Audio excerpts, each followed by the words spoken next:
पाकिस्तान की जानिब से लगातार शेलिंग और ज़बरदस्त बमबारी की वजह से यहाँ पे तबाही की दास्तान साफ तौर पे नज़र आ रही है। कई लोगों के जानो माल के नुकसानात की खबर सामने आ रही है। सरहदी इलाकों में अमन व चैन ज़रूर लौट आया है, लेकिन नुकसान भी बहुत ज़्यादा हुआ है और इन नुकसानात का जायज़ा लेने के लिए सेल्सी लीडरान उन इलाकों का रुख कर रहे हैं और इंतज़ामिया के जो ज़िम्मेदारान हैं वो भी कहीं न कहीं मुतासिरीन से दर्द बांटने में लगे हुए हैं। मुतासिरीन से हर मुमकिन मदद का वादा किया गया है। सीएम उमर अब्दुल्ला आज पुंछ, राजौरी और दीगर इलाकों में पहुंचे और ख़ास तौर पे इस ऑपरेशन सिंदूर के बाद लोगों को किस तरीके से महफूज बनाया जाए, सरहदों को किस तरीके से महफूज बनाया जाए, उन तमाम तर चीज़ों का जायज़ा लिया। ख़ास तौर पे उमर अब्दुल्ला आज कुपवाड़ा ज़िला पहुंचे थे, जहां पे उन्होंने सरहदी इलाके का दौरा किया और लोगों से हाल चाल जाना।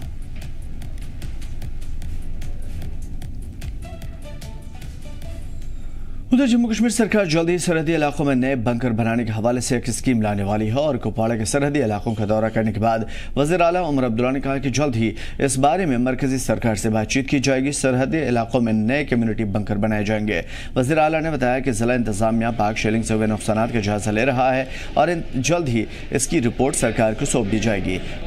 इसके बाद मुआवजे को लेकर के भी जल्द फैसला किया जाएगा। तो है नुकसान आप लोगों ने खुद देखा। यहाँ पे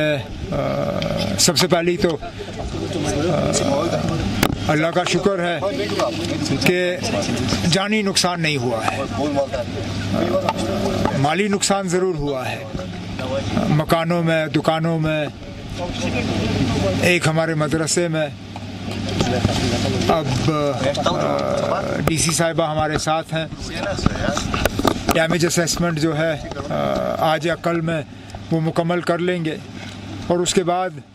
जो भी हमें इनको मुआवजा देना होगा, कॉम्पनसेशन देना होगा, वो हम कर लेंगे। इसके साथ साथ बात आई बंकरों की। कम्युनिटी बंकर बने थे लेकिन बहुत अरसे से उनकी ज़रूरत नहीं पड़ी। नए बंकर काफ़ी सालों से बने नहीं हैं। यहाँ जहाँ मैं गया लोकल लोगों के तरफ से एक बात ज़रूर आई कि हमें इंडिविजुअल बंकर्स जो हैं वो बनाने चाहिए। इसके लिए गवर्नमेंट एक पॉलिसी इख्तियार करके जो भी हमें करना होगा इन इलाकों में, खासकर जो सरहद और एलओसी के करीब लोग रहते हैं उनके लिए बंकर्स वगैरह का, उसके लिए हम एक स्कीम कायम करके फिर मरकज़ी हुकूमत से भी बात करेंगे। तो सरहदी इलाकों के दौरे पे नजर आए सीएम उमर अब्दुल्ला, लोगों से हाल चाल जानी, अपने तासुरात का इजहार किया और उन्होंने कहा कि इन इलाकों में फौरी तौर पे राहत पहुंचाने की कोशिश की जाएगी और जो मजीद बंकरों की ज़रूरत है उसके ऊपर भी सरकार से बातचीत की जाएगी। सांबा से गुरदास और कुपवाड़ा से एजाज और राजौरी से अंकित हमारे साथ जुड़े हुए हैं। ये वो सरहदी इलाके हैं जहाँ पे सबसे ज़्यादा नुकसान देखने को मिला है। राजौरी में जो सूरत हाल बनी है अंकित, ख़ासतौर पर मैं आपसे समझने की कोशिश करूँगा कि कितने बड़े इलाके में ये नुकसान हुआ, क्योंकि शेलिंग का जो दायरा है वो कई किलोमीटर तक फैला हुआ होता है। तो ये जो पाकिस्तान की शेलिंग हुई थी इसका जो दायरा है कितना बड़ा रहा और कितना नुकसान हुआ खास तौर पे? देखिए आमिर, बौखलाया पाकिस्तान जिसने इस बार रिहायशी इलाकों को अपना निशाना बनाया। पहले तो पाकिस्तान जो है या उसकी जो सेना है पाकिस्तान की, वो सिर्फ जो है पोस्ट टू पोस्ट जो है वो लोगों को नुकसान पहुंचाती थी, या फिर जो लोग सरहद के बिल्कुल सटे हुए गांव में बिल्कुल नजदीक रहते थे उन्हें अपना निशाना बनाते थे। लेकिन अब जो है ये देखा गया है कि जो शहर के इलाके हैं, जो आबादी वाले इलाके हैं, जहाँ पे घर आपस में एक साथ जुड़े रहते हैं, बिल्कुल शहर टाउन के बीचों बीच और टाउन से भी बिल्कुल आगे लगभग 50-60 किलोमीटर जो उनका दायरा जो है और उसे बढ़ा दिया गया है। जबकि पाकिस्तान पहले बहुत कम जो है इन इलाकों को टारगेट करता था। और नुकसान की अगर हम बात करें तो लोगों के घर जो है तबाह हो गए, लोगों के आशियाने जो है वो टूट चुके हैं, लोगों की गाड़ियां तबाह हो गई, लोगों के खेतों के बीच में आज भी जो है जिंदा मोटार शल हैं और लोगों को ये डर है कि अगर हम खेती बाड़ी करते हैं तो क्या पता वो लाइफस्टाइल फट जाए और हमारी जानों के ऊपर बन पाए। और लोग जो है अभी भी अपने घरों के अंदर नहीं जा रहे हैं और लोगों को अभी इस चीज का पता ही नहीं चल पा रहा है कि अगर हम अपने घरों के अंदर जाते हैं कहीं पे लाइफस्टाइल होगा, अगर वो फट जाता तो हमारे बच्चों का नुकसान होगा, हमारे जानवरों का नुकसान हो सकता है। और जिसको लेकर जो सीएम उमर अब्दुल्ला वो पुंछ भी गए, उन्होंने वहां पे भी जो है पूरे पुंछ का दौरा किया, लोगों से मुलाकात की, मुतासिन से जो है उनकी मुलाकात हुई, जो इंजर्ड थे उनसे मुलाकात हुई, जिन लोगों के घर तबाह हुए, जिन लोगों की प्रॉपर्टीज जो है वो डैमेज हुई, उनसे मुलाकात की। उसके अलावा जो अतल डुल्लू हैं, जो चीफ सेक्रेटरी हैं जम्मू कश्मीर के, वो भी आज उन्होंने रजौरी का दौरा किया। यहाँ पे वो सरहदी गांव जो है नौशहरा के, लाम, पुखरनी, कम,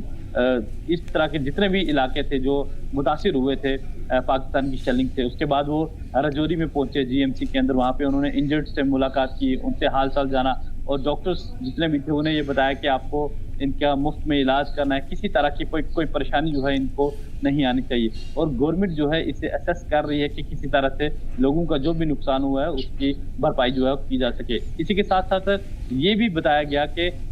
पाकिस्तान का जो टारगेट है वो और ज्यादा बढ़ चुका है, तो इससे बचने के लिए आने वाले समय में और ज्यादा से ज्यादा बंकर बनाए जाएंगे, चाहे वो शहरी इलाके हों या फिर सरहद के साथ में सटे हुए जो भी इलाके हैं। क्योंकि आमिर, आपने देखा ही है कि पाकिस्तान ने किस तरह से उन इलाकों को निशाना बनाया जहां पे कभी एक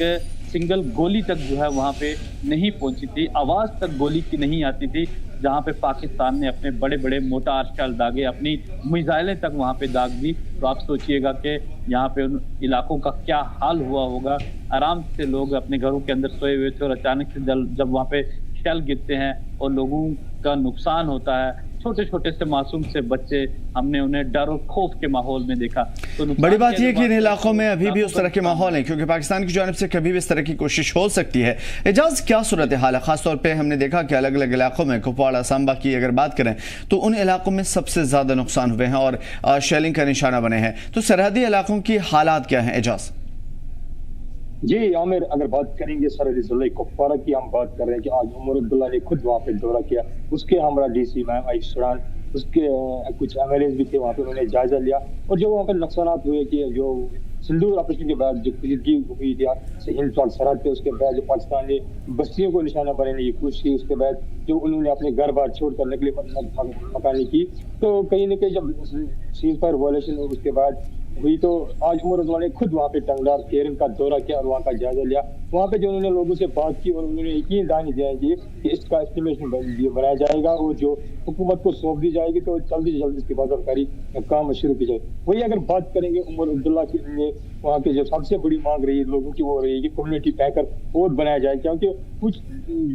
देर पहले जो बैंकर बनाए गए थे लेकिन बीच में जो हालात हो रही थे वो पूरा हो रही थी। 2019 के बाद ऐसी कोई वारदात सामने नहीं आई, तो बाद में लोगों ने आज एक मांग की कि कम्युनिटी के इंडिविजुअल बैंकर यहाँ पे होनी चाहिए, ताकि जो हम जो बार बार पाकिस्तान की तरफ से बिल्ला अंगेज जो फायरिंग निशाना बनाया जा रहा है कि इन बस्तियों को उससे बचने की कोशिश। उमर अब्दुल्ला ने कहा कि मैं एक रिपोर्ट का पेश करूंगा मरकज सरकार पे और उसमें ताकि इस पे जो बैंकर बना जाए। वही अगर बात करेंगे सरहदी जिले कुपवाड़ा की बात करेंगे, आज उमर अब्दुल्ला ने खुद वहाँ पे दौरा किया, उसके हमारा कई एमएलए करना थे, एमएलए त्रागाम थे, एमएलए लोलाब थे और डीसी आईसी मैम सला एसपी कुपवाड़ा में मौजूद थे। बाद में उन्होंने कहा कि मैं यहाँ से जाकर एक मरकजी हुकूमत को एक रिपोर्ट पेश करूंगा जो जल्द जल्द से काम शुरू किया जाए, ताकि जो लोगों का यहाँ पे नुकसान हुआ, खासकर लगभग बताया जाता है कि 2 दर्जन से ज्यादा दुकानें खाकस्तर हुए, लगभग 20 से 25 मकानों को नुकसान पहुंचा और कई गाड़ियों को भी नुकसान पहुंचा। उन्होंने कहा कि हम जल्द से काम शुरू करेंगे और लोगों को जो आशियाना बिगड़ गए हैं या शेलिंग की वजह से उनको दोबारा वो अपने घर में जा सके। वही अगर बात करेंगे सरहदी जिले कुपवाड़ा की, आज भी तमाम प्राइवेट स्कूल से लेकर गवर्नमेंट स्कूल इदारे फिलहाल तौर बंद किए गए। अभी उम्मीद की जाती है कि आज शाम तक क्या सिचुएशन रहेगी तो उसके बाद सुबह पता चले। अगर ओवरऑल भी देखे जाएंगे जी सरहदी जिले कुपवाड़ा की हम बात करें, में करना है, टंगडार है, मुझसे में बहुत सारे नुकसान हुए। लोगों ने अपने घर की तरह रुख किया, लेकिन लोगों को अभी भी डर सता है। जो वहाँ पे मोटार चल या लाइव सर्विस हम कहेंगे वो अभी भी वहाँ पे मौजूद है। लोगों को खतरा लाग है कि अगर ये घर में हम घुस रहेंगे तो कहीं ना कहीं ये साल फट जाएगा तो नुकसान, जानी नुकसान भी हो सकती है। लेकिन वही अगर बात करेंगे सरहदी जिले कुपवाड़ा में कई सियासी पॉलिटिकल पार्टियों ने भी वहाँ पे दौरा किया और हुकूमत से मुतालबा किया कि इनकी बाज़ आबादकारी के लिए वहाँ पे इनकी बाज़ाबात करने की कोशिश की जाएगी ताकि ये फिर से लोग फिर अपने आशियाना बना सके। ओवरऑल अगर देखने से लोग खुश नजर आ रहे हैं क्योंकि जो सीज फायर वादे हुआ उसके बाद लगभग 2 दिन आज हो गए, तो कोई कुपवारा की तरफ से कोई इसकी पाकिस्तान की तरफ से कोई फायरिंग नहीं हुई। तो लोग अब अमन चाहते हैं, लोग चाहते हैं कि चलो देर आए दुरुस्त आए, लेकिन इन दोनों हिंदू मुल्कों को चाहिए कि वापस में तालमेल से बात हासिल कर सके, क्योंकि जंग किसी का मसले का हल नहीं है। बिल्कुल बड़ी बात है और सही कहा आपने कि जंग किसी मसले का हल हो भी नहीं सकता। खास तौर पे गुरदास साहब से समझने की कोशिश करेंगे क्योंकि इन इलाकों में हम देख पा रहे हैं लगातार शेलिंग हुई थी और जो सांबा है उसको कहीं ना कहीं पाकिस्तान ने तहस नहस करने की कोशिश की थी। सरहदी इलाकों के हवाले से क्या कोई रिपोर्ट सामने आ पाई कि कितना कुछ नुकसान हुआ है, आमतौर पे जानी माली या फिर जो यहाँ पे लोग रह रहे हैं उनकी सूरत हाल?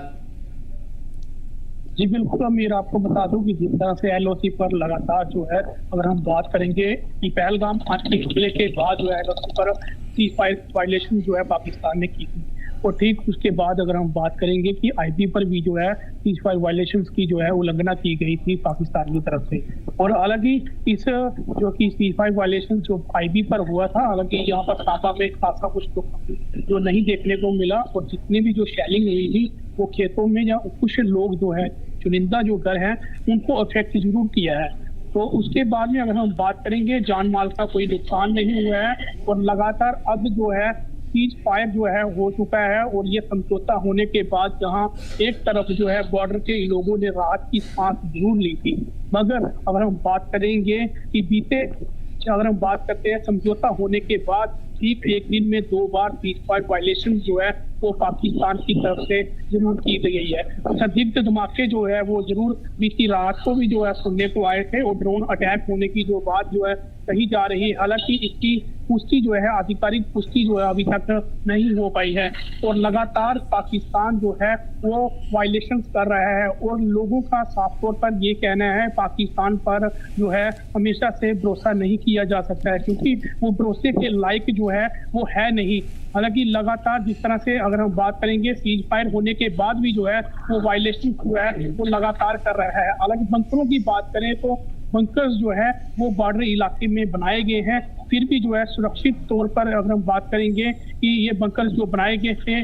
जिला प्रशासन ने जो है हिदायत दी गई थी, एडवाइजरी जारी हुई थी, लोग जो है सुरक्षित जगह पर चले जाएं ताकि लोगों की जिंदगी जो है वो सुरक्षित रहे, लोग जो है वो लाइव रहे। और फिर उसके बाद से अगर हम बात करेंगे अभी भी लोग जो है वो शिविरों में जो है शरण लेकर बैठे हुए, क्योंकि पाकिस्तान का जो है वो बार बार कहा जाता है भरोसा नहीं किया जा सकता। जिस तरह से रात को भी जो है संदिग्ध गतिविधि जो देखने को मिली है, और लोग जो है शाम के समय में जरूर जो है वो अगर हम बात करें कुछ लोग बंकरों में शरण ले रहे हैं, और कुछ लोग जो है वो बाहर जो शिविर बनाए गए हैं प्रशासन द्वारा उनमें शरण ले रहे हैं। और जिस तरह से अब्दुल्ला जो है वो जम्मू कश्मीर के चीफ मिनिस्टर वो कहीं ना कहीं सरहदी इलाकों का दौरा कर रहे हैं, और आज भी वो दौरे पर रहे थे। उन्होंने एक जरूर विशेष बात जो है ये कही है कि बंकर्स जो है और बनाने की जरूरत है, और नई योजना जो लाई जाएगी और उसके तहत जो बंकर बनाई जाएगी। हालांकि इससे पहले जो है केंद्र सरकार ने जो बंकर्स जो बनाए गए थे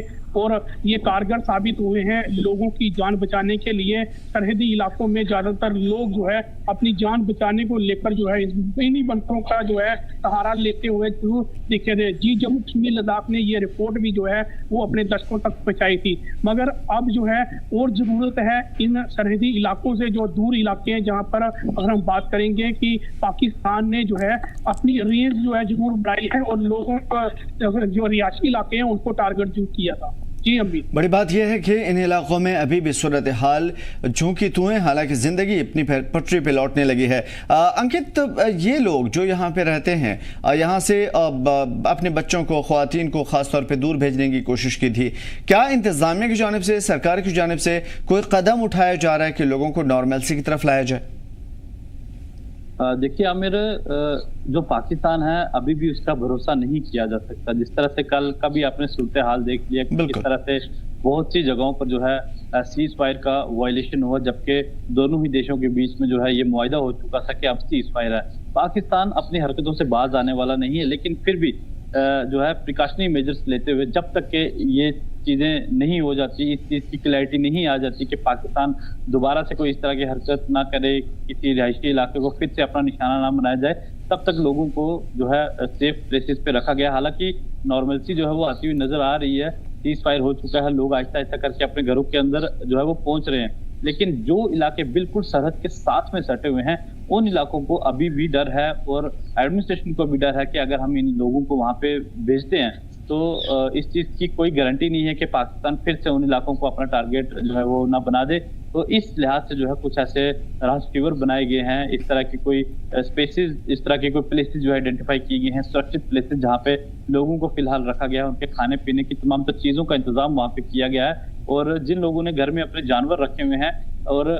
एक जो शख्स है अपने घर में जरूर रह रहा है बंकर का सहारा लेके, क्योंकि जानवरों को तो कहीं पे रखा नहीं जा सकता, वो तो वहीं पे रहेंगे, उन्हें चारा डालना और बाकी का जो चीजें रहती हैं। तो इस लिहाज से अगर देखा जाए तो लोगों के दिलों में अभी भी डर है और एडमिनिस्ट्रेशन भी अभी इसको लाइटली नहीं ले रही कि सीज फायर हो चुका है, उसके बावजूद भी पाकिस्तान जो है कोई भी हरकत कर सकता है, कर सकते तो बिल्कुल। ये चीजें बहुत ज्यादा जरूरी। आज भी हमने देखा कुछ इलाकों में, खास तौर पे जहां का दौरा किया, वजीर आला ने साफ तौर पे कहा कि इन इलाकों में बंकरों की सख्त जरूरत है। एजाज, क्या कुछ इस हवाले से हम देख पा रहे हैं ऑन ग्राउंड? क्या लोगों के पास जो कम्युनिटी बंकर्स होते हैं उसकी कमी है? क्योंकि इतने बड़े पैमाने पर नुकसान हो रहा है तो जाहिर है कि साफ तौर पर यहाँ पे ध्यान देने की जरूरत है। जी आमिर, अगर बात करेंगे जो सरहदी जिले की हम बात करेंगे, सटे हुए इलाके हैं, लाइन ऑफ कंट्रोल जिसको कहेंगे, वो इलाके हैं जो उसके नजदीक इलाके हैं। जब भी कोई पाकिस्तान की तरफ से सीज फायर वायलेशन बार बार की जाए तो इन इलाकों को निशाना बनाने की कोशिश की जा रही है। वही आज उमर अब्दुल्ला ने खुद जंगार का दौरा किया, वहाँ पे सबसे बड़ा मांग कर रही है बंकर बनाने की। देखिए जैसे 2019 के बाद जहाँ पे हालात पूरा मन थे, वैसे कोई गोलाबारी सरहद पे नहीं हो रही थी, टूरिज्म को बूस्ट मिल रहा था, तो लोगों ने जो बैंकर बनाए थे, अब वो बैंकर वो कारगर इस्तेमाल नहीं करते थे लोग ज्यादातर, क्योंकि वो 10 साल या 15 साल पहले बना, उनकी आबादी भी जो आबादी वाले तो वो भी वहां पर बढ़ चुकी थी। तो अब जब ये ऑपरेशन सिंदूर के बाद जो कश्मीर की बॉर्डर पे हुई, उसके बाद पाकिस्तान की वजह से बिल्ला अंग्रेज जो फायरिंग की, बस्ती को निशाना बनाने कुछ कहीं न कहीं लोगों को अब इन बैंकों की जरूरत पड़ती है। एक आम शहरा की हिस्से से ये बैंकर काम कर रहे हैं, अगर हम कहेंगे तो एक आम सहायता मिल रही है वहाँ। जब भी ऐसी बॉर्डर पे सीज फायर वायलेशन होती है पाकिस्तान की तरफ से, तो इन लोगों के पास एक ही सहारा होता है, वो बैंकरों को सहारा होता है, क्योंकि ये बैंकर में वहाँ पे छुप जाते हैं, अपने आप को बचाने की कोशिश करते हैं। इतनी जो फायरिंग हुई वहाँ पे, जो रात भर जो फायरिंग लगातार जारी रही थी पाकिस्तान की तरफ से, इन लोगों ने वहाँ से अपनी पलायन शुरू कर। इन लोगों की मांग है जो बैंकर बने ये कम, क्योंकि 10 साल जो पहले हुकूमत ने बैंकर बनाए ये कम पड़ रहे, क्योंकि आज आबादी भी तो ज्यादा गुलजान होती जा रही है दिन ब दिन। तो मांग रही है कि और बैंकर मजीद बनाए जाएंगे नए टेक्नोलॉजी के साथ, जिसमें ये लोग रह सकते। जब क्योंकि पाकिस्तान पे कभी भरोसा नहीं कर सकते, उसकी नीयत पे कभी वो क्या कर सकते, लेकिन अगर इन हालातों को देखते हुए तो उनको मजीद बैंकर बनाने चाहिए, ताकि जो लोग इस वहाँ पे रहते हैं उनको मदद मिल सकती है कि बैंकों में अपना शरण या पन्ना ले सकते हैं। क्योंकि इन लोगों को वहाँ से निकलना पड़ता है, क्योंकि इनके पास जो वहाँ पे वो इनके घर का खर्च होता है या इनके पास जो माल मवेशी होते वो इनको छोड़कर वहीं दूसरी नकली मकानी करने पड़ते। वो इन लोगों ने लगभग इन लोगों के घरों में 2 हिस्से होते, एक वो जो घर में रखवाली करते हैं माल मवेशी के लिए, और वहाँ बाकी वो लोग जो छोटे बच्चे थे जिनकी हार्ट बीटिंग ज्यादा होती थी सेलिंग की वजह से, जो पाकिस्तान बिला वजह इस्तेमाल, बिल्कुल। तो कहीं ना कहीं वो आहत है और एक बड़ा नुकसान साफ तौर पे देखने को मिल रहा है। गुरदास, जो इंटरनेशनल बॉर्डर है उसके आसपास कितने गांव हैं, वहां के नुकसानात का क्या जायजा लिया जा सकता है? वहां किस चीज की अभी सबसे ज्यादा जरूरत महसूस की जा रही है, खासतौर पे इस कशीदगी के बाद? जी बिल्कुल, आपको बताते हैं कि इस सब जो है की स्थिति के बाद अब यही सूरत बताया जा रहा है कि यहाँ पर बंकर्स जो है, जिस तरह से सरकार ने जो है कि लोगों की आवश्यकता को देखकर जो है ये जरूर असेसमेंट लगाया था कि बंकरों की जो है खास तौर पर जरूरत है। और गाँव में अगर हम बात करेंगे, सीमावर्ती क्षेत्र के जो गाँव हैं वो ये भी मांग करते हुए जरूर आ रहे थे कि बंकर्स जो है, अभी भी बहुत सारे ऐसे गाँव हैं जहाँ पर बंकर्स जो है वो नहीं है। हालांकि केंद्र सरकार ने बहुत ही जो कि बंकर्स जो है कि वो बनाए थे, हालांकि अभी तो है कि बंकर्स की कमी जरूर देखने को मिल रही है और लोग जो है साफ तौर पर जिस तरह से बंकर्स की मांग कर रहे हैं, और हमें भी जो उम्मीद है कि जल्द ही जो है कि जिस तरह से हालात जो बेहतर होंगे और सरकार जो है और लोगों के हिस्से में ये काम करेगी और जल्द ही जो है सीमावर्ती क्षेत्रों के में जो है कि आएगी और असेसमेंट के तौर पर जो है जल्द ही इनको जो है बंकर मुहैया कराए जाएंगे। तो इन तमाम तर चीज़ों को देखते हुए सरकार की जानिब से हर मुमकिन कोशिश हो रही है कि लोगों को राहत पहुंचाने की कोशिश की जाए और जो नुकसानात हुआ है उसकी भरपाई करने की भी कोशिश हो। वैसे नॉर्मलसी के लिए थोड़ा टाइम ज़रूर लगेगा और इन इलाकों के लिए सरकार को एडमिनिस्ट्रेशन को खुसूसी पैकेज का भी ऐलान करना पड़ेगा। बहुत शुक्रिया तमाम तर मालूमात के लिए अंकित और एजाज, आपका भी तमाम तर बेहतरीन मालूमात के लिए बहुत बहुत शुक्रिया। और इस वक्त जो जम्मू कश्मीर के अलग अलग हिस्सों से चीज़ें सामने आ रही, जम्मू कश्मीर में गुज़श्ता कुछ दिनों में जारी कशीदगी के बीच में आज से सरहदी इलाकों को छोड़कर के सभी जगह पे स्कूल कॉलेज खोल दिए गए। हालांकि सरहदी इलाकों में आमतौर पे ऐसी जगह हैं जहां पे अभी स्कूल नहीं खुले हैं। 4-5 से ज़्यादा डिस्ट्रिक्ट हैं जहां पे स्कूल कॉलेज बंद हैं, प्राइवेट इंस्टीट्यूशंस बंद हैं। मुश्किल दौर से गुजरने के बाद हालात अब मामूल पे लौट रहे हैं। कश्मीर रीजन में बारामूला और कुपवाड़ा ज़िले के साथ साथ बांडीपुरा के गुरेज सेक्टर में, उसके अलावा दूसरी ज़िलों में अगर बात की जाए तो स्कूल फिर से खोल दिए गए हैं और यहाँ पे बच्चे दोबारा स्कूल आते हुए दिख रहे हैं। हालांकि इनकी मुकम्मल तादाद नहीं है, लेकिन यहाँ पे लोग आ रहे हैं। सांबा, कठुआ, जम्मू, राजौरी, पुंछ और दीगर ज़िलों को छोड़कर सभी नॉन बॉर्डर ज़िले में स्कूल और कॉलेज खुले हुए हैं। लेकिन जो सरहद से मुत्तसिल हैं, सरहद से लगे हुए इलाके हैं, वहाँ पे आज भी तालीमी इदारे बंद हैं।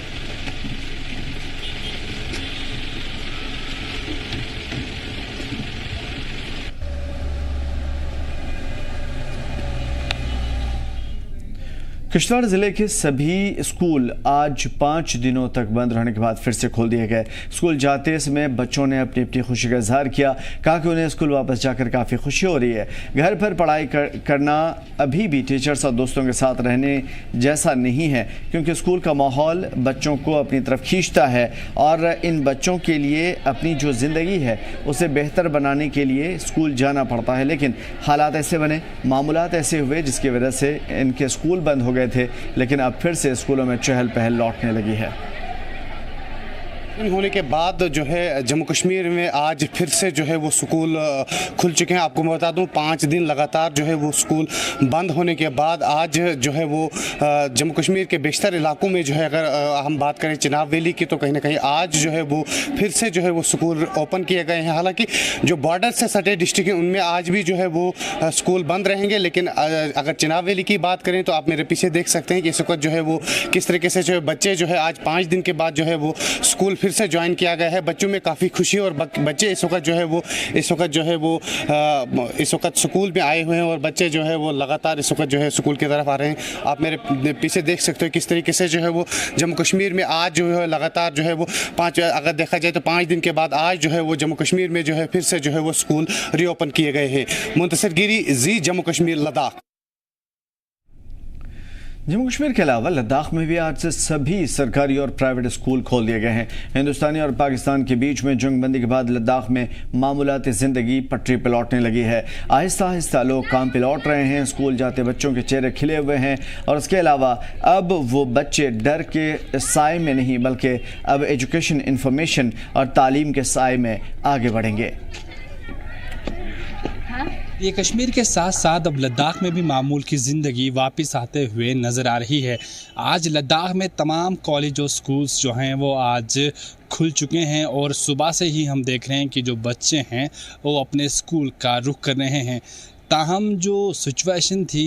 उसके मद्देनज़र हम आपको बता दें कि स्कूलों में जो बच्चों की जो तादाद है वो काफ़ी कम यहाँ पे देखने को मिल रही है। लेकिन उसके बावजूद भी जो स्कूल्स हैं वो इस वक्त यहाँ पे ओपन हो चुके हैं और बाज़ारों में जो आहिस्ता आहिस्ता जो हलचल है वो यहाँ पे देखी जा रही है। इससे पहले दिनों की अगर हम बात करें, जो सिचुएशन थी हिंदुस्तान पाकिस्तान की, उसके वजह से कहीं ना कहीं जो लोग थे वो यहाँ पे नज़र नहीं आ रहे थे। ताहम इस वक्त आज हम सुबह की बात करें तो बाज़ारों में जो है हल्की सी जो चहल पहल है वो देखी जा रही है और दूर दराज इलाकों में जो लोग यहाँ से गए थे वो अब आहिस्ता आहिस्ता यहाँ पे वापस आ रहे हैं। और वहीं अगर हम बात करें परवाज़ों की, तो आज जो परवाज़ें जो है फिर से एक बार मुअत्तल यहाँ पे रखी गई हैं। लद्दाख के अंदर जो परवाज़ हैं वो आज भी यहाँ पे नहीं उड़ेंगी और वहीं अब जो है आहिस्ता आहिस्ता जो मामूल की ज़िंदगी है लद्दाख के अंदर वो वापस आती हुई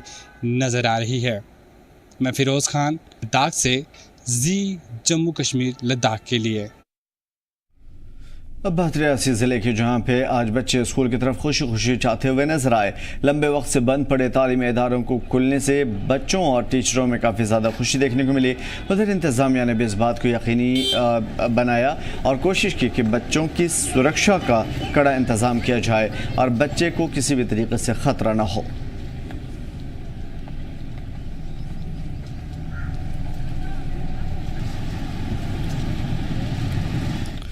उधर इस बीच में भद्रवाह जिले के एक बेहद खूबसूरत तस्वीर देखने को मिली। अमन का पैगाम आम करते हुए स्कूल वापस लौटे बच्चों ने स्कूल फैकल्टी को सफ़ेद गुलाब की फूल पेश किए। वहीं स्कूल फैकल्टी ने भी बच्चों को अमन और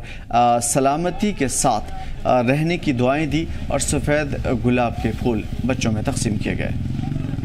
हमें जो है बहुत ज़्यादा खुशी हो रही है जो हमारी सीज़ फायर हुआ, क्योंकि जो हमारा सेशन चेंज हुआ था इस साल हमें पहले ही बहुत ज़्यादा प्रॉब्लम्स हो रही थी पढ़ाई करने में, और अब सारे स्टूडेंट्स जो थे वरीड थे इस बात से कि हमें अब कब स्कूल खुलेंगे, क्या होगा। वॉर की वजह से हर तरफ क्या बोलते हैं सिर्फ लड़ाइयाँ थी, टेंशन थी, लोगों को डर था। लेकिन अब जो सीज़ फायर हो चुका है जिसकी वजह से अब चारों तरफ जो शांति है, पीस है, और उसकी वजह से जो अब हमारे स्कूल्स भी वापस खुले हैं और हम सभी स्टूडेंट्स जो है खुश है कि अब जो हमारा और ज़्यादा वक्त ज़ाया नहीं होगा। तो जो आज सीज़ फायर हुआ इससे हमको बहुत ही खुशी हुई है,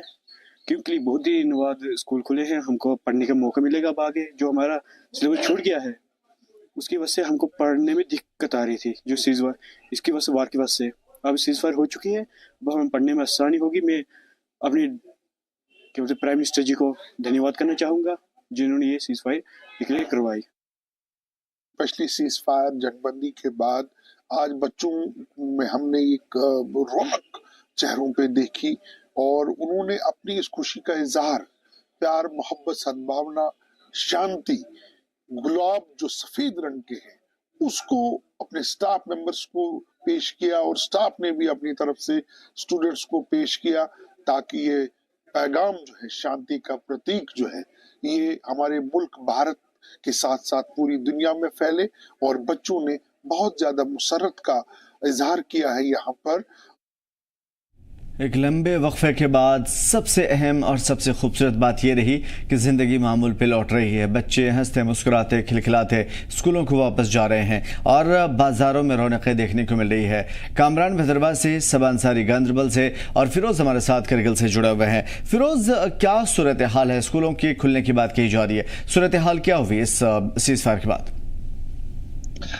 देखिए आमिर, अगर हम कारगिल की बात करें, सीज फायर के बाद से जो आज हम देख रहे हैं कि जो मामूल की जिंदगी है वो कहीं ना कहीं अब ट्रैक पे आनी शुरू हो चुकी है। बाजार खुल चुके हैं और अब बाजारों में भी हल्की फुल्की जो रौनक है वो देखी जा रही है। जिस तरीके से आज हमने देखा कि सुबह से ही, जिस तरीके से 8:30 बजे के बाद से ही जब स्कूल्स के जो बसें हैं वो बाजारों में हमें देखने को मिली, और इसके साथ साथ जो छोटे बच्चे हैं वो अपने पेरेंट्स के साथ स्कूल जा रहे थे, तो कहीं ना कहीं बच्चों के चेहरों में जो है वो खुशी झलक रही थी। क्योंकि काफी वक्त से हम देख रहे थे कि 5-6 दिनों से जो स्कूल थे वो मुसलसल यहाँ पे बंद थे और बच्चे जो है आज खुशी खुशी हंसी खुशी जो है वो स्कूल जा रहे थे। और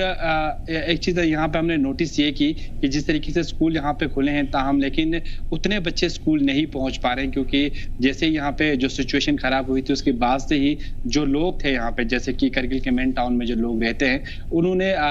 दूर दराज इलाकों का यहाँ पे रुक कर रखा है, तो वो अभी वक्त यहाँ नहीं पहुंचे हैं। तो यही उम्मीद जताई जा सकती है कि आने वाले अगले 2-3 दिनों में जो स्कूल में जो रौनक है वो ज्यादा बढ़ेगी यहाँ पे और बच्चों की तादाद भी यहाँ पे बढ़नी यहाँ पे शुरू हो जाएगी। ताहम इस वक्त अगर हम बात करें मार्केट के हवाले से, अगर बात की जाए तो मार्केट जो है मुसलसल यहाँ पे इस वक्त खुले में है। लोग जो है अपनी दुकानें यहाँ पे खोलनी शुरू कर रहे हैं और मार्केट में जो चहल पहल जो है वो रोजमर्रा की तरह जो है आहिस्ता आहिस्ता जो है वो यहाँ पे ट्रैक पे आ रही है। और जिस तरीके से सीज फायर होने के बाद जो है लोगों में खुशी देखी गई, क्योंकि यहाँ के लोगों ने अक्सर जो है जंग में हमेशा से जो है वो इंडियन आर्मी का हमेशा से साथ दिया है। तो लोगों का भी कहना था कि जिस तरीके से जो जंग है वो किसी भी तरह का जो आउटपुट जो है वो यहाँ पे नहीं देता है, हमेशा यहाँ पे नुकसान ही रहता है। और स्पेशली अगर हम बात करें जो बॉर्डर्स इलाके में जो लोग रहते हैं यहाँ पे, तो उन्हें ज्यादा दिक्कतों का सामना यहाँ पे करना पड़ता है, क्योंकि लोगों के सामने एक मंजर था कि जो 1999 में जो वाकया हुआ था, जो जंग यहाँ पे हुई थी, उसके खौफ से कहीं ना कहीं लोग डरे हुए थे, सहमे हुए थे, जो अभी भी दूर दराज इलाकों में है। ताहम हम देख रहे हैं कि आहिस्ता आहिस्ता वो लोग भी जो है यहाँ बाजार का रुख कर रहे हैं और अपनी दुकानें या बिजनेस वगैरह यहाँ पे खोल रहे हैं, ताकि जो मामूल की जिंदगी जो कहीं ना कहीं जो रुक चुकी थी उसे यहाँ पे ट्रैक पे लाने की यहाँ पे कोशिश कर रहे हैं। और उम्मीद यही जताई जा सकती है कि जिस तरीके से पहले जो जो एक फ्लो हमें देखने को मिलता था, कहीं ना कहीं टूरिज्म का जो फ्लो था लद्दाख के अंदर, बात करें या जम्मू कश्मीर की अगर हम बात करें, जो एक फ्लो बढ़ रहा था वो फ्लो अब इस वक्त जो है वो खत्म हो चुका है। और वहीं होटलियर्स की अगर हम बात करें, होटल्स में भी जो है अब जो टूरिस्ट है वो यहाँ देखने को नहीं मिल रहे हैं। उम्मीद यही जताई जा सकती है कि आने वाले वक्त में जिस तरीके से वक्त जैसे जैसे ट्रैक पे आएगा, जैसे जैसे सिचुएशन यहाँ पे सही होगी, तो तमाम जो चीजें हैं वो नॉर्मलसी की तरफ यहाँ पे जाएगी, जिससे आने वाले वक्त में एक खुशहाली जो है वो यहाँ पे लौट आएगी। बिल्कुल इन इलाकों की सबसे बड़ी ज़रूरत भी है, क्योंकि पाकिस्तान के ज़रिए इन इलाकों की जो खूबसूरती थी उसे वीरानियों में तब्दील कर दिया गया। सिवा गांदरबल के हालात आपसे जानने की कोशिश करें, क्या कुछ देख पाए आप इस सीज़ फायर के बाद? जी देखिए, बिल्कुल भारत और पाकिस्तान के बीच जो कशीदगी पैदा हुई थी और जिसकी वजह से स्कूल्स को बंद करना पड़ा था, और आज फाइनली स्कूल्स को खोला गया। हालांकि गांदरबल एक ऐसा डिस्ट्रिक्ट है कि जहां पर बॉर्डर एरियाज नहीं है, तो जो पूरे कश्मीर ने या बाकी डिस्ट्रिक्ट्स ने जो सहा है वो गांदरबल डिस्ट्रिक्ट को नहीं सहना पड़ा। लेकिन स्कूल्स यहाँ पर भी बंद किए गए थे एज अ प्रिकॉशनरी मेजर, और आज स्कूल्स को खोला गया। और आज जब बच्चे स्कूल्स गए तो काफी ज्यादा खुश हो नजर आए। जब हमने उनसे बात भी करी तो उनका भी यही कहना था, क्योंकि देखिए एक जो डर था वो उनमें कहीं ना कहीं पैदा हो गया था कि दोबारा स्कूल जा पाएंगे या नहीं, किस तरीके के हालात होंगे। और इससे एक चीज और समझ आई जब हमने उनसे बात करी, वो थी उनकी मेंटल हेल्थ की। ये सारे हालात जिस तरीके से भी पैदा हुए थे, और जब ऐसी कोई भी सिचुएशन होती है तो बच्चों के मेंटल हेल्थ पे कितना ज्यादा वो असर डालती है। तो कहीं ना कहीं उनकी बातों से हमें वो भी जाहिर हुआ कि मेंटली भी काफी ज्यादा वो डिस्टर्ब हुए थे, और जो उनकी तालीम है उस पर तो असर पड़ ही रहा था, लेकिन साथ में उनके ज़हनी तौर पर भी उनको काफी ज्यादा परेशानी जो है वो हुई। खासतौर पर अगर हम छोटे बच्चों की बात करें तो उनमें वो ज्यादा देखने के लिए मिली। हालांकि आज जो स्कूल्स खुल गए, और अगर मैं गांदरबल डिस्ट्रिक्ट की बात करूं तो यहाँ पर हालात इन दिनों भी नॉर्मल ही रहे, क्योंकि बॉर्डर एरिया से बहुत दूर ये डिस्ट्रिक्ट है। लेकिन स्कूल्स बंद थे तो उस वजह से बच्चे हमें थोड़े से उनमें परेशानी नजर आई थी। लेकिन आज अगर हम देखें जो स्कूल्स के हवाले से बच्चे खुश नजर आए, मुतमईन नजर आए, और कहीं ना कहीं इस बात पर वो खुश थे कि सीज फायर हो चुका है और वार जैसी सिचुएशन जिसके होने का डर था वो सब नहीं हुआ है, तो उससे वो काफी मुतमईन नजर आए। जी आमिर, बिल्कुल इन बच्चों के चेहरों की जो मुस्कुराहट है वो साफ तौर पे हमारी न सिर्फ जीत को दर्शाती है बल्कि यहाँ के अमन व अमान को भी दर्शाता है। ख्वाहिश हमारे साथ जुड़े हुए हैं, खासतौर पे स्कूलों के हवाले से ख्वाहिश आपसे समझने की कोशिश करेंगे। कौन कौन से इलाके हैं जहाँ पे इस वक्त स्कूल बंद है, कौन कौन से इलाके हैं जहाँ पे स्कूल को मुकम्मल तौर से बंद रखा गया है, और कब तक उम्मीद की जाती है कि इन सरहदी इलाकों के जो स्कूल तालीमी इदारे बंद हैं वो दोबारा खोल दिए जाएंगे? मेरे अभी से कुछ देर में जो है मे भी हो सकता है ऐलान आता है कि कल से बच्चों के लिए स्कूल खुल जाएंगे। लेकिन जिस तरह से बॉर्डर डिस्ट्रिक्ट के स्कूल हैं, टीचर्स कई स्कूलों ने बुला लिए और ऑनलाइन क्लासेस जो है वो टीचर स्कूल के अंदर से ही दे रहे हैं, लेकिन बच्चों को आना जो है वो अलाउ नहीं किया गया है। अगर मैं पर्टिकुलर बॉर्डर डिस्ट्रिक्ट की बात करूँ, सांबा, कठुआ, जम्मू, राजौरी, पुंछ, ओवरऑल बाकी डिस्ट्रिक्ट से तो स्कूल लग गए हैं, लेकिन अभी भी क्योंकि बॉर्डर डिस्ट्रिक्ट में इसलिए सतर्कता बरती जा रही है कि कोई लाइव स्टाइल कहीं कोई गिरा हो, कोई जंगल में, मैदान में, रास्ते में, खेत खलिहान में, वो किसी बच्चा उसकी जद में ना आ जाए, उस स्टूडेंट उसकी जद में ना आ जाए, इसको लेकर ये ध्यान अभी दिया जा रहा है। क्योंकि अब कहें कि जिस तरह से शेलिंग हुई है, बहुत ज्यादा शेलिंग हुई है, और बहुत सारे लाइव शेल्स भी हो सकते हैं। तो क्योंकि हर जगह तो अभी तक आप कह सकते हैं कि जमीनों पर जा करके हर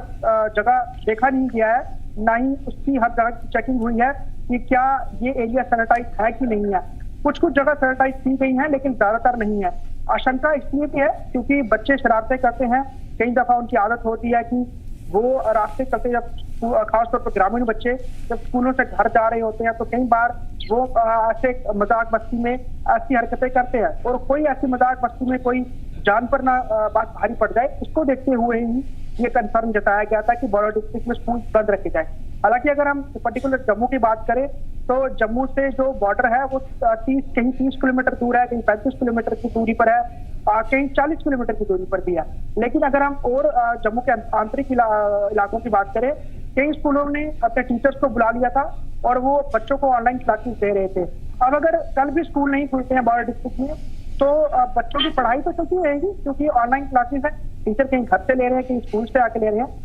लेकिन हो सकता है कुछ देर तक ये निर्णय को हम कर लें कि स्कूल खोलने की अभी आवश्यकता है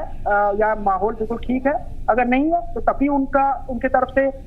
जो इंफॉर्मेशन है वो साझा की जाएगी कल के दिन के लिए। खुलेंगे या नहीं ये वो थोड़ी देर में पता चल जाएगा। जी हाँ। बिल्कुल। साथ में ये भी समझने की कोशिश करेंगे जो करगिल में हमने देखा या लद्दाख के कुछ हिस्सों में वहाँ पे चीज़ें काफ़ी ज़्यादा मुतासिर हुई है, ख़ासतौर पे इस जंग बंदी के बाद लोगों की तासुरात क्या रहे, ख़ासतौर पे मैं आपसे समझूंगा फिरोज। देखिए आमिर, अगर हम लोगों के फीडबैक की अगर हम बात करें इस दौरान जो 5-6 दिनों का जो सिलसिला रहा है, कहीं ना कहीं लोगों में खौफ जो है वो अभी भी है, क्योंकि जंगबंदी तो हुई है यहाँ पे, लेकिन लोगों में खौफ ये है कि जो 1999 में यहाँ के लोगों ने जो चीज़ झेली है वो यहाँ पे दोबारा ना हो वो चीज़ें। तो कहीं ना कहीं लोग एक तरह से जो है यहाँ पे वेलकम भी कर रहे हैं, क्योंकि जो जंगबंदी हुई है उस चीज़ को लेकर, और जिस तरीके से ग्राउंड रियलिटी ये बता रही है कि अभी भी जो बाजारों में जो लोग हैं वो काफी कम है, क्योंकि जिस तरीके से आज से 5 दिन पहले की अगर हम बात करें जो सिचुएशन यहाँ पे क्रिएट हुई थी और लोग काफी पैनिक थे, उस वजह से जो लोगों का जो नजरिया है वो काफी अलग देखने को मिल रहा था, और कहीं ना कहीं लोग जो है अब यहाँ से दूर जो है वो शिफ्ट हुए हैं। और जिस तरीके से बाजारों में जिस तरीके से जो शॉपकीपर्स हैं उनका भी कहना है कि शॉप्स हम खोल रहे हैं, लेकिन कहीं ना कहीं दिल में वो डर है, वो खौफ है, क्योंकि जिस तरीके से हमने देखा था कि जिस तरीके से जंगबंदी हुई, जंगबंदी के बाद भी कुछ बॉर्डर एरियाज में जो है फिर से एक बार जो नापाक हरकत जो है पाकिस्तान ने की थी, तो उस चीज का खौफ अभी भी लोगों में है, और उसी खौफ का असर जो है हम स्कूलों में भी बदस्तूर जो है वो देखने को मिल रहा है, जहाँ पे जो बच्चे हैं वो अभी प्रॉपर जो बच्चे हैं, जहाँ पे 300-400 स्कूलों में बच्चे आते थे दिन में, वहां पे अभी हम देख रहे हैं कि 150 से लेके 200 बच्चे जो है वो इस वक्त वहां पे स्कूल्स के अंदर देखे जा रहे हैं, और जो पेरेंट्स बच्चों को लेके हाथ पकड़ के स्कूल ले जा रहे हैं, कहीं ना कहीं उनमें भी एक खौफ है, डर है। और साथ ही साथ हमने ये भी देखा, ये चीज हमने नोटिस की आज सुबह, जिस तरीके से गेट के बाहर जो कुछ पेरेंट्स जो थे वो वहां पे वेट कर रहे थे, जो नर्सरी क्लास में बच्चे पढ़ते हैं या LKG क्लास में बच्चे वहां पे पढ़ते हैं, ताकि अगर ऐसी कोई सिचुएशन हो यहाँ पे, क्योंकि अभी पूरी तरीके से जो चीजें हैं वो हम कह सकते हैं कि ठीक नहीं हुई है, तो कहीं ना कहीं जो पेरेंट्स है वो बाहर वहां पे बैठे हुए थे, वेट कर रहे थे, ताकि बच्चों को वो साथ ले जा सके, अगर ऐसी कोई सिचुएशन क्रिएट हो तो बच्चों को साथ में वो अपने घर यहाँ पे ले जा सके। तो कहीं ना कहीं अभी भी हम कह सकते हैं कि बॉर्डर एरिया होने की वजह से अभी भी लोगों में जो है एक खौफ और हैरास जो है वो यहाँ पे देखने को मिल रहा है। और कहीं ना कहीं दूसरी जानिब अगर हम देखें, लोग जो ऐसा ऐसा वो आ भी रहे हैं और लोग वेलकम भी कर रहे हैं इस स्टेप का, कि जिस तरीके से भारत के प्रधानमंत्री ने जो है सीज फायर का जो यहाँ पे एक स्टेप लिया है, और आने वाले वक्त में यही उम्मीद जता रहे हैं कि लोग आने वाले वक्त में जम्मू कश्मीर के साथ साथ जो बॉर्डर एरियाज हैं, लद्दाख की अगर हम बात करें, यहाँ पे सिचुएशन जो हो वो ठीक हो, कंट्रोल में रखा जाए, लोगों की अमन व अमान हिफाजत के लिए तमाम तरह इक़दाम भी किया जाए। सबा, अब इंतजामिया की जानिब से, सरकार की जानिब से पिछले 2-3 दिनों से हम देख रहे हैं लगातार सरहदी इलाकों का दौरा किया जा रहा है, खासतौर पर इन इलाकों में लोगों की जान माल की जो नुकसान हुए हैं उसके बारे में क्या सरकार ने कोई ऐलान किया है? क्या इसके हवाले से कुछ भी कहा जा रहा है कि आइंदा क्या लाया तय किया जाएगा अमन व अमान के लिए? जी देखिए, बिल्कुल, अगर हम सरहदी इलाके की बात करें तो वहां पर जो नुकसान है वो ज्यादा है, और साथ ही में अब चीजें जो है वो सामने भी आ रही हैं, और उस हवाले से हमने देखा है कि एडमिनिस्ट्रेशन जो है वो तमाम डिस्ट्रिक्ट के जितने भी सरहदी इलाके हैं वहां का वो दौरा कर रही है। और अभी जिस तरीके से जो 5 दिन गुजरे हैं कशीदगी के, उसी में जब दूसरे दिन CM उमर अब्दुल्ला ने अपनी तमाम डिस्ट्रिक्ट के DCs के साथ मीटिंग करी थी, तो उसी वक्त उन्होंने ये ऐलान भी किया था कि जितने भी बॉर्डर एरियाज है वहां पर जो है उनको कंटीजेंसी फंड 5 करोड़ रुपए दिया जाएगा, और जो भी नॉन बॉर्डर डिस्ट्रिक्ट्स है उनको 2 करोड़ रुपए देने की बात की गई थी, ताकि अगर कोई भी ऐसी सिचुएशन अराइज होती है तो उससे निपटा जा सके। तो उस हवाले से हमें कुछ डेवलपमेंट्स होती हुई दिखाई दे रही है। आप जैसे कि दौरा कर रहे हैं तो शायद पूरा असेसमेंट निकाला जाएगा, और जहां पर जितना नुकसान हुआ है वहां पर लोगों को राहत पहुंचाने की कोशिश की जाएगी, क्योंकि हम देख पा रहे हैं कि जो सरहदी इलाके हैं वहां पर खासतौर पे जो लोगों के घर है वो पूरी तरीके से बर्बाद हो चुके हैं। तो जाहिर है सरकार को उस हवाले से भी इकदाम उठाने पड़ेंगे, उनको फिर से एक घर जो है जहां पर वो सुरक्षित महसूस कर सके, रह सके, वो सब चीजें देनी होंगी, क्योंकि कुछ घर ऐसे हैं जो बिल्कुल ही डिस्ट्रॉय हो चुके हैं। तो उस हवाले से सरकार अभी हम देख पा रहे हैं कि जो एडमिनिस्ट्रेशन की तरफ से दौरे किए जा रहे हैं तमाम बॉर्डर डिस्ट्रिक्ट के, तमाम जो जितने भी सरहदी इलाके हैं, तो उसमें हमें आने वाले दिनों में शायद भी डेवलपमेंट देखने के लिए मिल सकती है कि किस तरीके से सरकार जो है अब इन सरहदी इलाकों में जो भी नुकसान हुआ है उससे निपटने की कोशिश करेगी। बिल्कुल, गांदरबल भी उन इलाकों में से एक है जहां पे पाकिस्तान की शेलिंग हुई थी और हमने देखा वहां पे किस तरीके से पाकिस्तान ने उन इलाकों को निशाना बनाया। ख्वाहिश ओवरऑल, चाहे वो इंतजामिया के लोग हों, सरकार के लोग हों, इन इलाकों का जायजा लिया जा रहा है। मैं आपसे खास तौर पे समझूंगा, ये जो शेलिंग होती है कितने बड़े इलाके के लिए खतरा बन जाती है, कितने बड़े इलाके पर इसकी तबाही देखने को मिलती है, और इन इलाकों में जो अभी तबाहशुदा है या कहीं ना कहीं नुकसान हुआ है, खास तौर पे सैनिटाइज करने के हवाले से, इलाके से जिंदा शेल्स को ख़त्म करने के हवाले से, और जिन लोगों का नुकसान हुआ है उन लोगों की भरपाई करने के हवाले से क्या कुछ देख पाया? आमिर, अगर हम बात करें जो ट्रेडिशनल जंगें पहले होती थी उसमें जो फ्रंट एरियाज होते थे जीरो लाइन के या फिर उसके रेडियस में 3 से 4 किलोमीटर के रेडियस में, वो सबसे ज्यादा अफेक्टेड होते थे क्योंकि सरहद की दोनों तरफ से मोटर शेलिंग जो है वो की जाती थी। उसमें लो आर्टिलरी और मीडियम आर्टिलरी का इस्तेमाल होता था, और अगर ज्यादा दूर तक मार करनी होती थी हाई रेंज आर्टिलरी का इस्तेमाल होता था, जिसमें कि बोफोर्स तोपे कह सकते हैं या फिर दूसरी जो मल्टी बैरल गन है वो इस्तेमाल किया जाता था। लेकिन अब जिस तरह से इस बार सूरत हाल है, यहाँ तो पूरी तस्वीर बदली हुई नजर आ रही है। ड्रोन का इस्तेमाल हुआ। ड्रोन जम्मू शहर, यानी कि अगर आप एयर डिस्टेंस में लगा लें हिसाब बॉर्डर पाकिस्तान का जम्मू शहर से या उधमपुर का,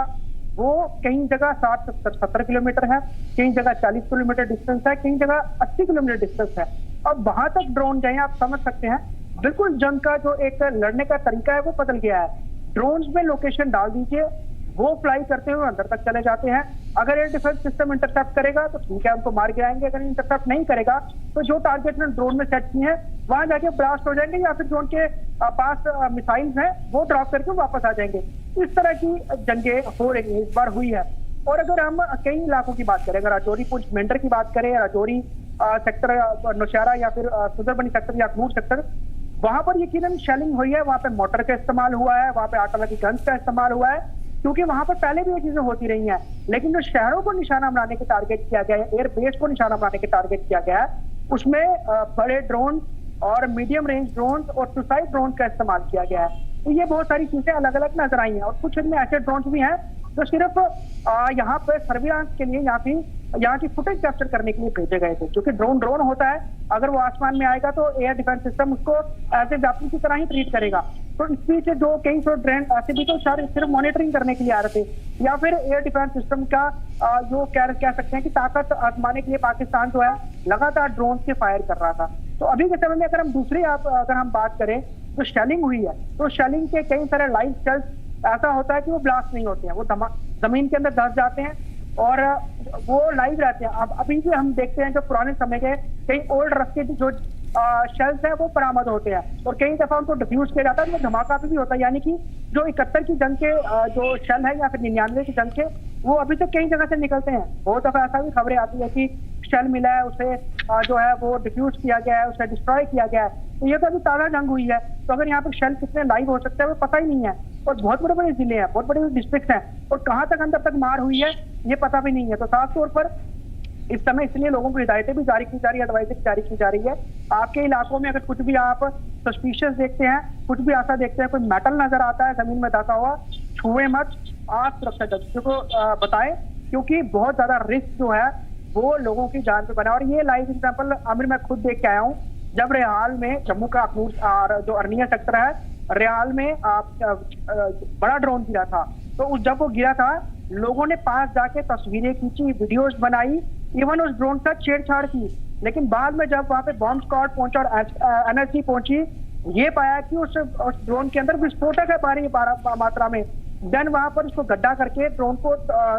मिट्टी में दबा करके उससे जो है ब्लास्ट कराया गया, और वो धमाका इतना जोरदार था कि आधा किलोमीटर तक जमीन हिली है। तो हमारे लोगों को दरअसल ये नहीं पता कि जो पाकिस्तान ने गोलाबारी की है, चाहे वो ड्रोन्स की थी या वो शेल्स की, और कितने ज्यादा उनमें विस्फोटक है। क्योंकि अब जब को डिस्ट्रॉय करते हैं, डिफ्यूज करते हैं, जाहिर सी बात है अगर ये उस जगह खुदा न खास्ता फट जाता तो कितने बड़े पैमाने पर नुकसान होता है, इस चीज़ का अंदाज़ा लगाया जा सकता है इस वाक़े से। शुक्रिया ख्वाहिश तमाम तर मालूमात के लिए, सबा तमाम तर अपडेट्स के लिए बहुत शुक्रिया, और फिरोज़ तमाम तर बेहतरीन जानकारी के लिए शुक्रिया। तो उम्मीद ये है कि इन अमन की सूरत हाल को मज़ीद किसी भी तरह के ख़तरात नहीं होंगे। अब हज की बात कर लेते हैं, क्योंकि 5 तारीख के बाद इस पर लगाम लग गया था। 2025 हज के लिए हाजियों का आज़मीन हज का काफिला श्रीनगर के लिए कल से रवाना होगा, श्रीनगर से रवाना होगा। रामबाग, किश्तवाड़ समेत जम्मू कश्मीर के कई अजला में आज़मीन का जो काफिला है वो श्रीनगर पहुँच रहा है। उसमें से रामबन भी है, किश्तवाड़ भी है और उसके अलावा जो बाकी ज़िले हैं वहाँ से भी आज़मीन श्रीनगर पहुँचने लगे हैं। नंबर 1 कि यहाँ पे हज हाउस है, उसके अलावा यहाँ पे इंटरनेशनल एयरपोर्ट भी है। बता दें कि आज सुबह किश्तवाड़ से 31 जबकि रामबन से 33 आज़मीन पहुँचे हैं। उनके रहने का और उनके माकूल जो इंतज़ामात हो सकते हैं वो सभी कुछ बंदोबस्त साफ तौर पर देखे गए हैं और उम्मीद ये की जा रही है कि कल से इनके मुक़द्दस सफ़र की शुरुआत हो जाएगी। तो ये जो तस्वीर आपको दिख रही है ये श्रीनगर हज हाउस के बाहर की तस्वीर है, जहां से हमने आपको ग्राउंड रिपोर्ट दिखाने की कोशिश की थी। यहाँ लोग ठहरते हैं, रुकते हैं और कल सुबह जैसे ही सूरज की पहली किरण दिखाई देगी यहाँ से हाजियों का आज़मीन हज का जो काफ़िला है रवाना कर दिया जाएगा। हाईवे से सटा हुआ ख़ास तौर पे ये इलाका काफ़ी शांत और काफ़ी खूबसूरत है, लेकिन यहाँ से जो मुक़द्दस सफ़र पे लोग रवाना होते हैं वो इन शांति को बरकरार रखने के लिए मक्का मुकर्रमा में दुआएं करना चाहते हैं। वो चाहते हैं कि मुल्क के अंदर, जम्मू कश्मीर के अंदर भाईचारा, अमन और पीस की जो सूरत हाल है वो बरकरार रहे। दोनों मुल्कों के दरमियान इसी तरीके से सीज़ फायर की सूरत हाल हमेशा कायम रहे। बहुत खुशी हुई कि हम सफ़र महमूद पर जा रहे हैं। हमें पीछे थोड़ा दुख हुआ था कि क्या वो हालात की वजह से तो कुछ मतलब मुल्क की हालात की वजह से कुछ तनाव हो गया था, इसलिए हमारी फ़्लाइटें जो थी वो बंद हो गई थी। उससे हमें बहुत परेशानी हुई थी, दुख हुआ था बहुत ज़्यादा, हम बहुत परेशान थे। तो अल्लाह का करना हालात भी ठीक हो गई मुल्क की, और हम दुआ यही करते हैं कि हमारे